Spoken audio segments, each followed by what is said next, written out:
రాహుల్ గాంధీ గారు కన్యాకుమారి నుండి కాశ్మీర్ వరకు చేపట్టిన భారత్ జోడో యాత్రలో ఎంతో ప్రేరణ కల్పించిందని కరీంనగర్ జిల్లా గ్రంథాలయ సంస్థ చైర్మన్ సత్తు మల్లేశం అన్నారు. కరీంనగర్ డీసీసీ కార్యాలయంలో పత్రికా విలేకరుల సమావేశం ఏర్పాటు చేయడం జరిగింది. ఈ సందర్భంగా సత్తు మల్లేశం మాట్లాడుతూ రాహుల్ గాంధీ గారు కన్యాకుమారి నుండి కాశ్మీర్ వరకు చేపట్టిన భారత్ జోడో యాత్రలో భాగంగా బడుగు బలహీన వర్గాల సమస్యలను ప్రత్యక్షంగా వీక్షించారని అన్నారు. రాహుల్ గాంధీ గారి ఆలోచన మేరకు కామారెడ్డి బీసీ డిక్లరేషన్ వేదికగా స్వాతంత్రానంతరం మొట్టమొదటిసారిగా రాష్ట్ర ముఖ్యమంత్రి రేవంత్ రెడ్డి నేతృత్వంలో 2024 నుండి 2025 సంవత్సర కాలంలో బీసీ కమిషన్ ఏర్పాటు చేసి రాష్ట్ర వ్యాప్తంగా కులగణన చేపట్టి విద్యా ఉపాధి ఉద్యోగ రంగాలలో అవకాశాలు కల్పించాలని, రాజకీయాలలో స్థానిక సంస్థల్లో బీసీలకు 42% రిజర్వేషన్లు కల్పించాలని 2 బిల్లులను అసెంబ్లీలో ఆమోదించి దానిని కేంద్ర ప్రభుత్వానికి ఆమోదం కొరకు పంపించడం జరిగిందన్నారు. ఈ నెల 6వ తేదీన ఢిల్లీలోని జంతర్ మంతర్ వద్ద ధర్నా చేపట్టడం జరిగిందన్నారు. ఉమ్మడి జిల్లాలో BC welfare and transport welfare మంత్రివర్యులు Ponnam Prabhakar, IT industrial minister Duddilla Sridhar Babu, SC minority సంక్షేమ శాఖ మంత్రి అడ్లూరి లక్ష్మణ్ కుమార్ల నేతృత్వంలో కరీంనగర్ జిల్లా నుండి అందరూ ఎమ్మెల్యేలు, కార్పొరేషన్ చైర్మన్లు, కాంగ్రెస్ పార్టీ నాయకులు అధిక సంఖ్యలో ఈ ధర్నాలో పాల్గొని విజయవంతం చేయడం జరిగిందన్నారు.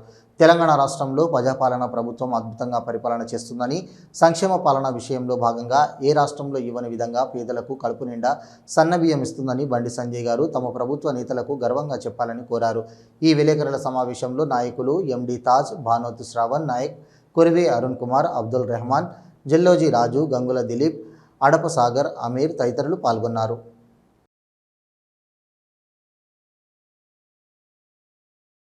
బడుగు బలహీన వర్గాల సమస్యలను ప్రత్యక్షంగా వీక్షించి ఆనాడు మీరెంతో మీకంత అనేటటువంటి నినాదాన్ని తీసుకోవడం జరిగింది.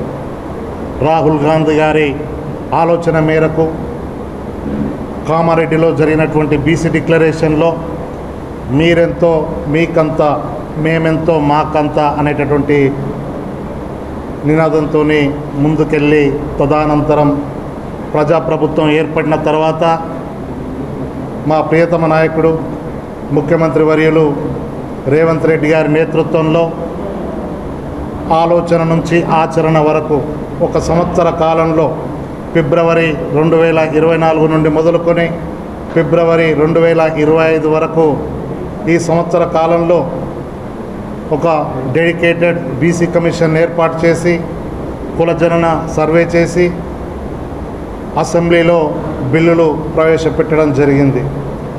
అసెంబ్లీలో బీసీలకు 42% రిజర్వేషన్స్ కల్పించాలని, విద్యా ఉపాధి ఉద్యోగ రాజకీయ రంగాల్లో కల్పించాలని ఆనాడు 2 బిల్లులను, ఒకటి విద్యా ఉపాధి ఉద్యోగ అవకాశాల్లో 42% బీసీలకు అవకాశం కల్పించాలని ఒక బిల్లు అయితే, రాజకీయాల్లో స్థానిక సంస్థల్లో 42% రిజర్వేషన్స్ కల్పించాలని 2వ బిల్లును అసెంబ్లీలో ఆమోదించి దానిని కేంద్ర ప్రభుత్వానికి ఆమోదం కోసం పంపించడం జరిగింది.